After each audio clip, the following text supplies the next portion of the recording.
খানা খাওয়ার সময় এই দোয়া পড়তে হয়। খানা খাওয়ার সময় এই দোয়া পড়তে হয়। বিসমিল্লাহি ওয়া আলা বারাকাতিল্লাহ। বিসমিল্লাহি ওয়া আলা বারাকাতিল্লাহ। খানা খাওয়ার সময় এই দোয়া পড়তে হয়।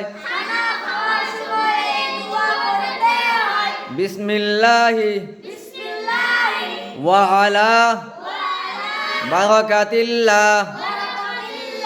বিসমিল্লাহি ওয়া আলা বারাকাতিল্লাহ। খানা খাওয়ার সময় এই দোয়া পড়তে হয়। বিসমিল্লাহি ওয়া আলা বারাকাতিল্লাহ।